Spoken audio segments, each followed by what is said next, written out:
Kesempatan kedua. Sebelum lanjut, bagi yang belum subscribe Cafe Novel, silahkan subscribe dan aktifkan lonceng notifikasi supaya tidak ketinggalan update terbaru dari kami. Jangan lupa juga tinggalkan like, komen dan share video ke medsos yang sahabat punya. Oke lanjut. Bab 241-245 Dia Milikku. Setelah mendengarkan beberapa saat, Henry Sword merasakan kepalanya semakin besar. Dia menerima isyarat dari Hudson Yin, yang terus-menerus mengobrol, dan membungkuk untuk memberikan isyarat.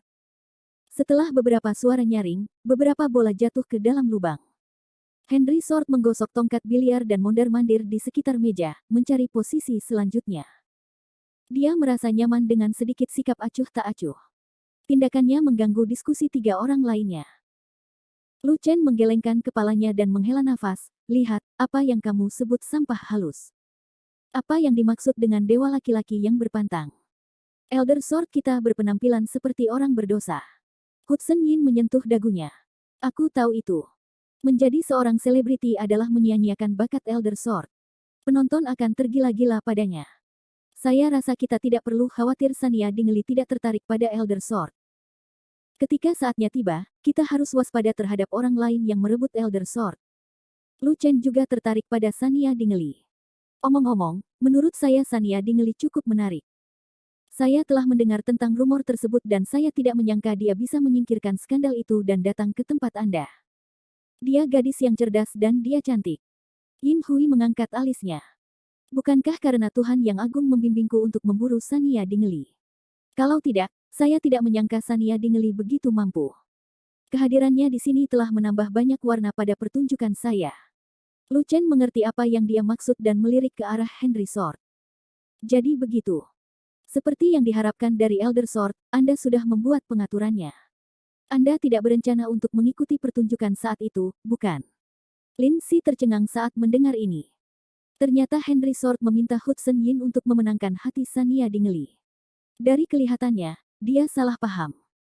Dia mengira Sania Dingli telah bersiap untuk ini dan sengaja berpartisipasi dalam pertunjukan tersebut karena hubungan Henry Sword dengan Hudson Yin untuk dekat dengan Henry Sword. Lin Si tidak mengerti mengapa Henry Sword begitu memperhatikan Sania Dingli 2 bulan lalu. Dia tidak dapat mengetahui apa yang terjadi saat itu, dan tujuan Sania Dingli masih menjadi misteri. Meskipun sikapnya saat ini sepertinya menghindari Henry Sword, sulit untuk menjamin bahwa dia tidak berpura-pura.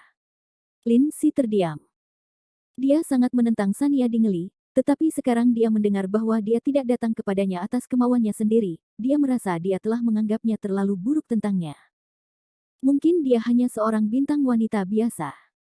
Namun, bagaimanapun juga, dia tidak boleh gegabah dengan masalah antara pria dan wanita. Ini mungkin merusak Henry Sword, jadi Lin Si tetap memutuskan untuk menyelidiki latar belakang Sania Dingli secara pribadi. Lin Si mengetuk teleponnya dan memerintahkan anak buahnya untuk menyelidiki masa lalu Sania Dingli. Dia harus mencari tahu apakah dia telah menghubungi seseorang secara diam-diam dan menyelidiki latar belakangnya. Bukankah mereka mengatakan bahwa orang tuanya bukanlah orang tua kandungnya? Kemudian orang tua kandungnya menjadi sebuah misteri. Entah mereka ditemukan atau tidak, apakah mereka saling mengenali, dan apa kebenarannya, semua ini mungkin mempengaruhi perubahan mendadak Sania Dingli. Kalau tidak, Lin Si tidak akan percaya bahwa seorang wanita yang telah dikendalikan selama 20 tahun tiba-tiba berusaha sekuat tenaga dan menjadi begitu kuat. Bahkan jika dia tidak ingin menyakiti Henry Sword, masih ada hal-hal yang tidak dapat dipahami orang, dan mereka selalu ragu. Lu Chen berjalan mendekat dan menepuk Lin Si. Apa yang Anda pikirkan? Kataku, jangan selalu berpikir jauh ke depan. Anda akan menua dengan sangat cepat jika Anda terlalu banyak berpikir. Jangan hanya duduk di sini, datang dan bermain biliar. Sudut mulut Lin Si bergerak-gerak. Dia bangkit dan pergi ke meja untuk bermain dengan Henry Sword.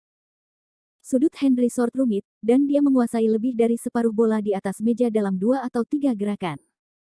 Lin Si bertanggung jawab memasukkan sisanya ke dalam lubang.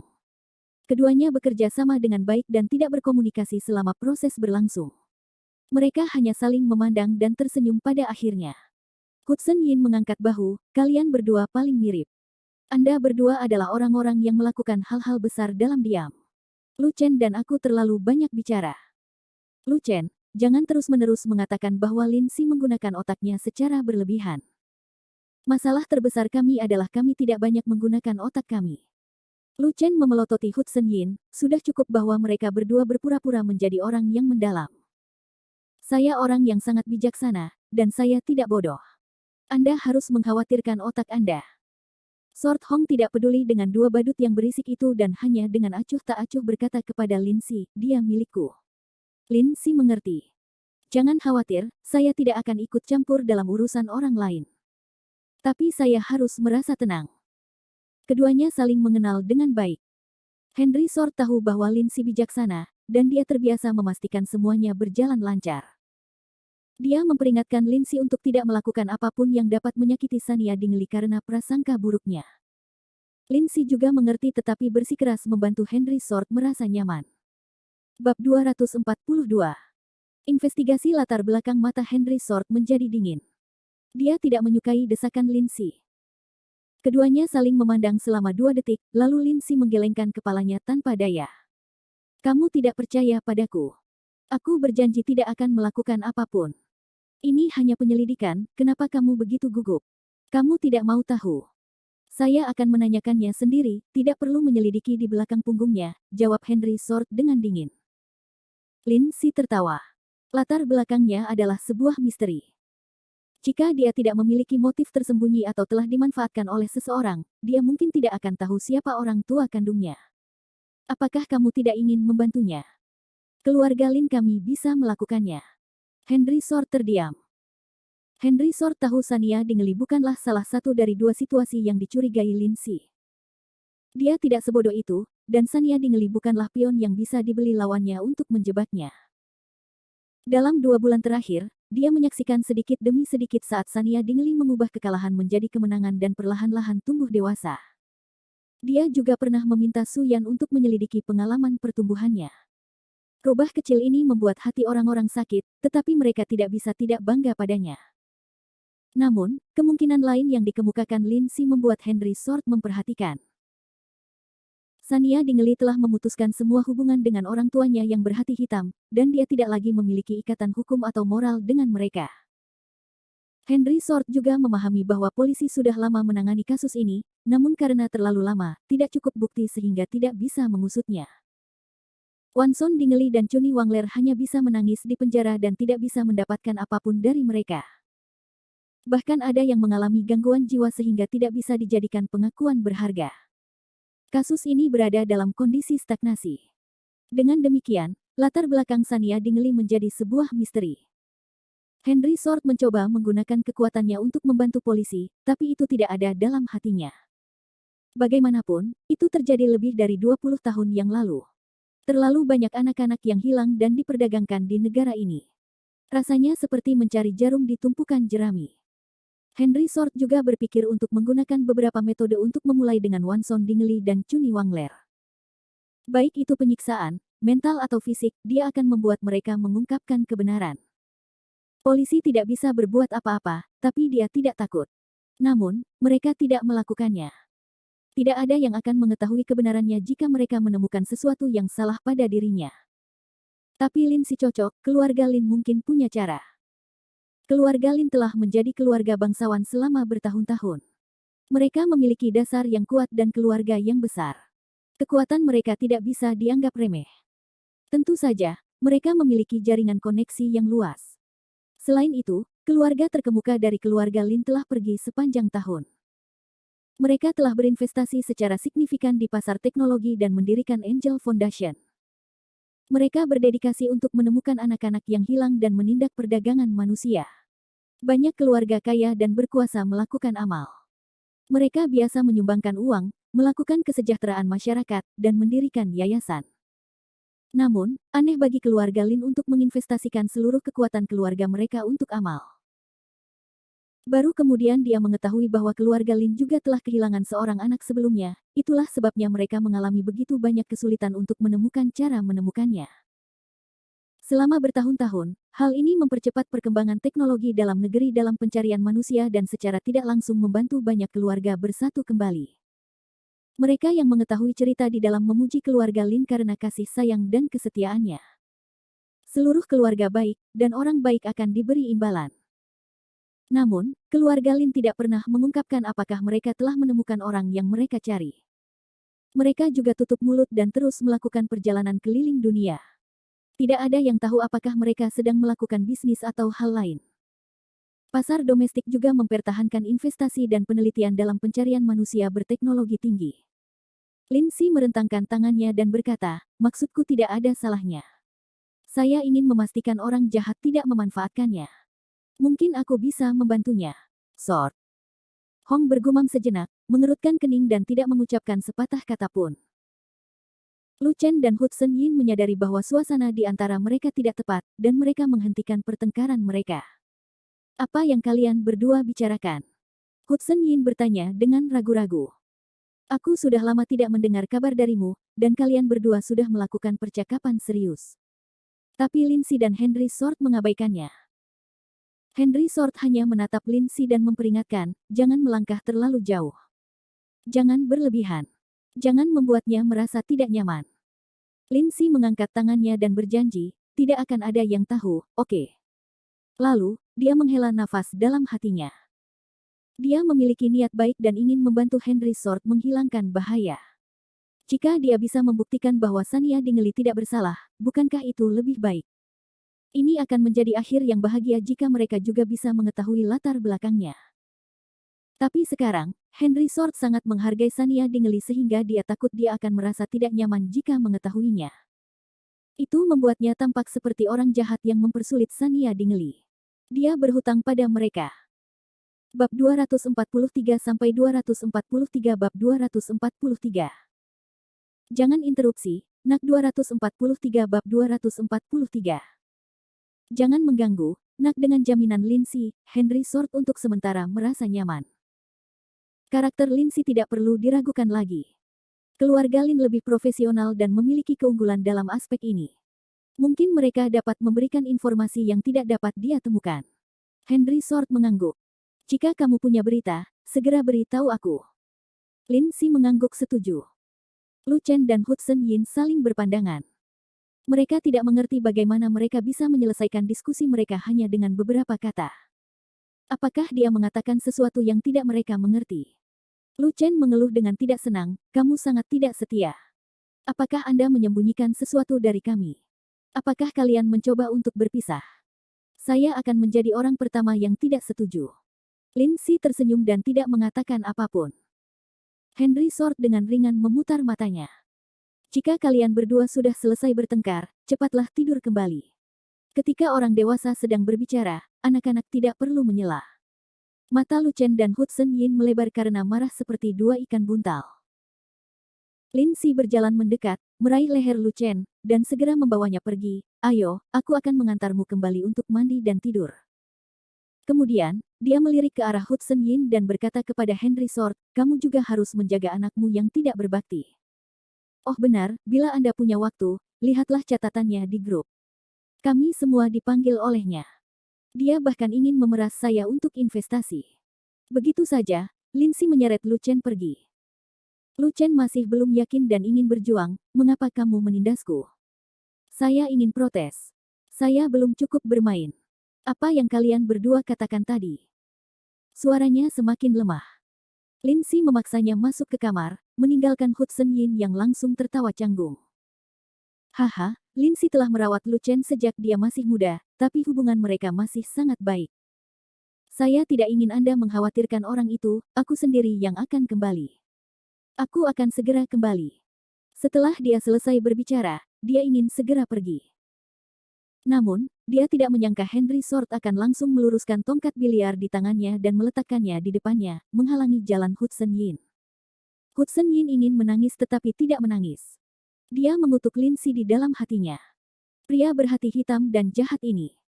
Dia datang untuk menonton pertunjukan tetapi tetap mengkhianatinya. Dia hanya ingin memeras sejumlah investasi darinya, dia sangat pelit. Hudson Yin tersenyum meminta maaf dan memandang Henry Sword dengan menyedihkan. Saudaraku, aku salah. Seharusnya aku tidak menyebarkan berita kamu berkencan di grup chat. Saya terlalu bersemangat. Saya ingin membaginya dengan saudara-saudara saya. Wajah Henry Sword dingin, dan dia tampak ketakutan. Membagikan. Bawa mereka ke sini dan kumpulkan uang tiket. Apakah Anda ingin melihat saya membuat keributan di studio penyiaran? Ketika Hudson Yin mendengar ini, dia menjadi cemas dan buru-buru berkata, mereka semua pelit. Dia memanfaatkanku dan mengkhianatiku. Saya memang memiliki mulut yang longgar dan membiarkannya tergelincir, tetapi jangan mengeluarkannya di acara saya. Bukankah kemarin kita sepakat bahwa Anda akan bekerja dengan baik? Kamu baru saja mengatakan kamu tidak akan menyerah di tengah jalan. Henry Sword mengangguk. Itu benar. Jadi, mulai besok dan seterusnya, sebaiknya kamu pintar dan biarkan aku berlatih bersama Sania Dingley dalam suasana hati yang baik. Kalau begitu, aku tidak akan merusak pertunjukanmu. Tolong jangan membuatku melakukan hal-hal bodoh, dan jangan biarkan para idiot itu mengganggu kita. Kalau tidak, saya khawatir saya tidak akan bisa mengendalikan diri. Hudson Yin tercengang mendengar kata-kata Henry Sword. Dia secara tidak sadar menyetujuinya. Itu sudah pasti.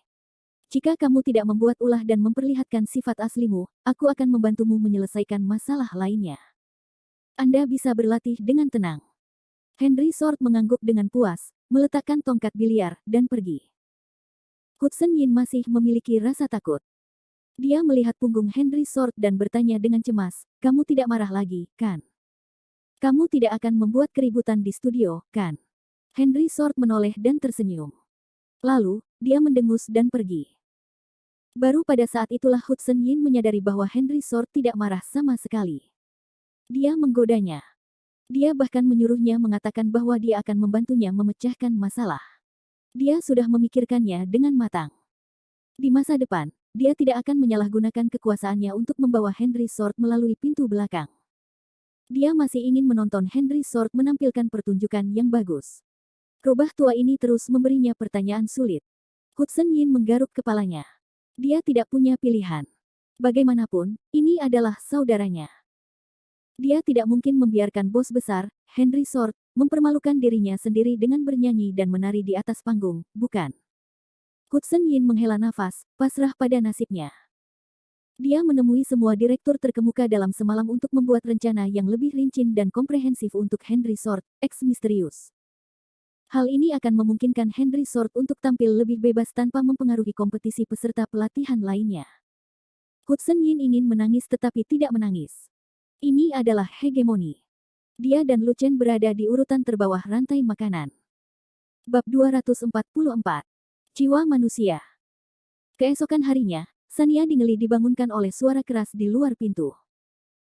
Setelah membuka matanya dan berpikir sejenak, Sania Dingley akhirnya teringat bahwa dia berada di tempat rekaman video. Hari ini adalah hari pelatihan tim resmi. Sania Dingley buru-buru bangun dari tempat tidur dan merapikan dirinya. Zara Xavier sudah menyiapkan sarapan.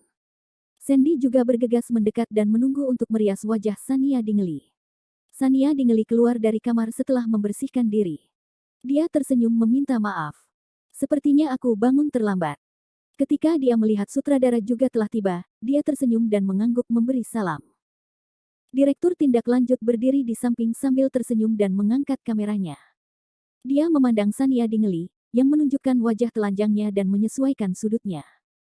Sandy menggelengkan kepalanya. Tidak, saudari Sania. Saya datang lebih awal. Ini hari pertama latihan jadi riasannya tidak akan berlebihan seperti riasan panggung, tapi harus lebih teliti. Saya datang lebih awal untuk bersiap. Sania Dingley mengangguk. Riasan harian semakin menguji kondisi sang artis. Mereka tidak bisa menggunakan alas bedak yang tebal untuk menutupinya, dan mereka tidak bisa mengandalkan riasan berlebihan untuk menggertak. Ini menguji landasan artis dan keterampilan penata rias. Zara Xavier memberinya secangkir americano. Ini, saudari Sania, untuk menyemangatimu. Sania Dingley mengambil kopi dan mengambil sandwich vegetarian. Artis perlu menjaga bentuk tubuhnya dalam waktu yang lama, terutama Sania Dingley yang sangat ketat pada dirinya sendiri. Sarapan biasanya diselesaikan seperti ini. Zara Xavier kemudian memberikan beberapa pakaian untuk dipilih Sania Dingley. Karena dia tidak perlu naik panggung, dia tentu saja tidak bisa mengenakan pakaian formal. Dia juga tidak perlu memakai yang disponsori. Jadi, Zara Xavier merapikan pakaian pribadi yang dibawakan Sania Dingley untuknya untuk memutuskan mana yang ingin dia kenakan sesuai dengan suasana hatinya hari ini. Sania Dingley sedang mengunyah sandwich dengan malas, melihat ke depan dan ke belakang. Ia memilih kemeja dan jeans yang lebih kasual, retro dan modis. Celana jeans ketat itu semakin menonjolkan kaki ramping Sania Dingley yang indah. Meski dia tidak memperlihatkan kakinya, itu menunjukkan sosoknya yang luar biasa. Sandy sedang menonton dari samping. Dia sudah memikirkan gaya Sania Dingley dan bersiap tanpa henti. Sania Dingley tidak memiliki nafsu makan yang besar. Dia makan makanan sederhana dan duduk di depan meja rias, membiarkan Sandy mengambil semua jenis peralatan dan merias wajahnya. Di luar pintu masih sangat bising. Sania Dingley menunduk dan bertanya dengan rasa ingin tahu, apa yang terjadi di luar. Zara Xavier menoleh untuk melihat ke arah sutradara, yang memberi isyarat dan mematikan kamera untuk sementara waktu. Itu semua karena Tirsha Chen, jawab Zara Xavier. Dia menjadi gila di pagi hari. Sepertinya dia tidak dapat menemukan sesuatu dan sedang memarahi seseorang. Sania Dingley terdiam. Ini adalah orang yang licik. Dia tidak bisa diam bahkan untuk sesaat pun. Sandy tidak bisa menahan diri untuk tidak bergosip. Saya mendengarnya ketika saya datang. Sepertinya dia tidak membawa banyak pakaian. Dia kehilangan kesabaran, dan semua orang sibuk membujuknya. Zara Xavier mendengus dingin. Jika Anda tidak bisa hadir, mengapa menyalahkan gaya Anda? Saudari Sania senang setiap kali dia memilih pakaiannya dan mengubah gayanya, dan dia tetap cantik seperti biasanya. Bukankah dia hanya orang jelek yang membuat banyak hal aneh? Sandy mencibir. Saudari Zhao, kamu sepertinya membencinya. Anda memiliki sikap ini setiap kali dia disebutkan. Zara Xavier melirik ke arah Sania Dingley. Melihat Sania Dingley bukannya tidak senang, dia bergumam, saya sedang berbicara. Saya tidak akan mengatakan saya menyukai perilakunya yang sok. Dia selalu memperlakukan saudari kita San sebagai musuh khayalan. Saudari Sania sama sekali tidak ingin bertengkar dengannya. Itu salahnya karena selalu mencari masalah dan bertindak seperti orang penting. Apa hebatnya itu? Sandy mengangguk setuju. Terkadang dia memang terlalu berlebihan, tapi kudengar kekuatan di belakangnya cukup kuat, jadi semua orang patuh padanya dan tidak berani menyinggung perasaannya. Sebenarnya, di industri ini, orang-orang seperti saudari Sania adalah minoritas. Orang-orang seperti Tirsha Chen adalah orang-orang normal. Sania Dingley terdiam, tapi dia menganggapnya lucu di dalam hatinya. Sandy tidak tahu, tapi dia secara alami mengerti. Ini bukan pertama kalinya Tirsha Chen mengandalkan kekuatan bos dan pendukung keuangannya untuk mengintimidasi orang lain. Identitas bos perusahaan media masih sangat berpengaruh di industri. Tirsha Chen bodoh tapi cerdas dan tahu kapan harus berbuat sesuka hatinya dan kapan harus rendah hati dan bersikap kecil. Tidak mudah baginya untuk disukai oleh pendukung keuangannya selama bertahun-tahun dan duduk kokoh di posisi teratas di perusahaan. Tirsha Chen lah yang meminta pertunjukan ini untuk menstabilkan popularitasnya. Sekarang setelah dia merusaknya, dia sangat marah dan tidak punya tempat untuk melampiaskan amarahnya. Dia tidak akan tenang dalam waktu singkat. Dia hanya bisa berharap bahwa dia bisa segera menerima kenyataan, bahwa mereka berdua akan mengurus urusan mereka sendiri dan mempertahankan perasaan yang dangkal. Kalau tidak, Sania Dingley akan sangat kesal jika dia terus disiksa seperti ini. Bab 245. Energi muda. Sambil membantu Sania Dingley merias wajahnya, Sandy melanjutkan, bukankah banyak orang seperti ini di industri hiburan? Jika kami ingin bersaing dengan mereka, kami tidak bisa hidup. Kita semua melakukan ini untuk pekerjaan. Kalau tidak, siapa yang ingin melihat wajahnya sepagi ini? Zara Xavier mengerutkan kening. Itu benar. Tidak ada seorang pun yang suka diperintah olehnya. Namun, ini tidak normal di Sandy, tidak peduli berapa banyak orang seperti Tirsha Chen. Ini salah, fenomena cacat, dan cepat atau lambat akan berakhir. Sania Dingley mengangkat alisnya dan memandang Zara Xavier dengan gembira. Zara Xavier, kamu sudah dewasa. Anda sangat sadar dengan apa yang Anda katakan. Zara Xavier terkekeh. Mengikuti adikku San, aku harus meningkatkan kesadaranku. Sandy tersenyum. Ya, kita tidak bisa mengabaikan sisi buruk dari fenomena ini hanya karena semua orang seperti ini. Kita hampir mati rasa karenanya. Aku khawatir suatu hari nanti aku akan menjadi orang yang pemarah dan martabatku diinjak-injak. Bibir Sania Dingley melengkung, dan setelah sekian lama, dia berkata, dunia ini tidak hitam atau putih, jadi tidak ada benar atau salah mutlak dalam banyak hal. Namun, ada satu hal yang selalu saya yakini, yaitu karma. Apapun alasan Anda menanam, Anda akan mendapatkan hasil yang sama. Mereka yang menginjak-injak martabat cepat atau lambat akan diinjak-injak. Saat Sania Dingeli selesai berbicara, suara Tirsha Chen melempar barang dan omelan datang dari luar. Manajernya juga berusaha membujuknya dengan nada ramah. Samar-samar dia bisa mendengarnya berkata, "Leluhur kecil, jangan dibuang. Jangan marah. Tidak bisakah kamu mengganti ke set lain? Begitu banyak orang yang menonton. Jangan main-main dengan syutingnya." Suara Tirsha Chen tajam. "Apa yang kamu lihat? Hapus semuanya. Saya akan lihat siapa yang berani menyiarkannya. Saya ingin set pakaian itu. Hal-hal ini sangat jelek, siapa yang mau memakainya? Apakah ini cara kalian menjagaku? Kalian semua tidak berguna. Idiot." Dari nada bicaranya, seolah-olah semua orang telah mengecewakannya dan harus memberikan nyawanya demi dia. Direktur fotografi yang mengikutinya juga mengabaikannya. Dia berdiri diam di samping, mencoba mengurangi kehadirannya sebanyak mungkin, tapi mesin di tangannya tidak berhenti menembak. Yang membayarnya adalah Presiden Yin, dan tugasnya adalah merekam kehidupan sehari-hari para artis.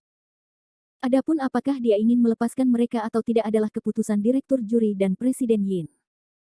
Dia sudah berada di sini selama setengah jam mendengarkan dia membuat keributan, dan itu sudah cukup menjengkelkan.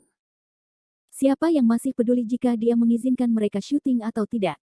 Sutradara film Tirsha Chen memiliki kesan yang buruk terhadapnya. Dia tidak peduli apakah dia terlihat bagus di depan kamera atau tidak. Dia dengan santai memposisikan kamera dan hanya merekam Simen Chen di dalamnya. Lagi pula, Tirsha Chen tidak mengizinkannya memotretnya sekarang. Akan sangat buruk jika dia menjadi bersemangat dan datang untuk menghancurkan kameranya. Jika dia disembunyikan, setidaknya dia bisa menyelesaikan pekerjaannya. Adapun apakah dia terlihat bagus atau tidak atau apakah ada sudut yang salah, dia tidak peduli. Sebaliknya, Direktur Sania Dingeli melakukan yang terbaik. Kamera merekam dengan sempurna pagi hari setelah Sania Dingeli bangun, dari seorang gadis berwajah polos penuh energi hingga artis wanita yang lembut. Sandy juga merias wajah awet muda dan energi agar serasi dengan pakaian Sania Dingeli. Selain mengecat mata Sania Dingeli yang besar dan bulat, dia juga menekankan rona merahnya. Rambut panjangnya yang seperti rumput laut sedikit dikeriting dan diikat menjadi ekor kuda yang tinggi. Beberapa helai rambut nakal tertinggal di keningnya, membuatnya terlihat lebih natural. Sania Dingeli berkedip, matanya cerah. Saat dia menoleh, kuncir kudanya berkibar di udara, dan rambutnya memancarkan kesan awet muda yang kuat. Dia terlihat seperti seorang mahasiswi, namun ada juga rasa ketenangan dan kebijaksanaan yang tidak dimiliki oleh mahasiswi. Kedua aura unik tersebut bercampur, membuat Sania Dingeli tampak seperti apel yang memikat, putih dengan semburat merah, penuh dan berair. Ketika Zara Xavier menyaksikan seluruh proses berpakaian Sania Dingeli, dia merasa itu enak dipandang dan suasana hatinya membaik. "Saudari Sania, jika kamu pergi untuk melatih para peserta pelatihan itu sekarang, mereka mungkin akan bingung dan mengira kamu adalah seorang gadis kecil yang muncul entah dari mana." Sania Dingeli memelototi Zara Xavier. "Jangan bicara omong kosong. Saya ingin berpakaian lebih santai dan nyaman dan, pada saat yang sama, menutup jarak di antara kami. Tapi kalau tidak ada jarak di antara kita, saya tidak akan bisa meyakinkan publik." Setelah mengatakan itu, dia berpikir sejenak, lalu menemukan kacamata berbingkai emas dan memakainya. Dia langsung kehilangan sebagian aura muridnya dan merasa lebih jauh. Sandy memasangkan sepasang anting emas pada Sania Dingeli dan berkata sambil tersenyum, artis wanita lainnya semuanya berusaha terlihat lebih muda, tetapi saudari Sania harus terlihat lebih dewasa. Sungguh membuat frustasi untuk membandingkannya.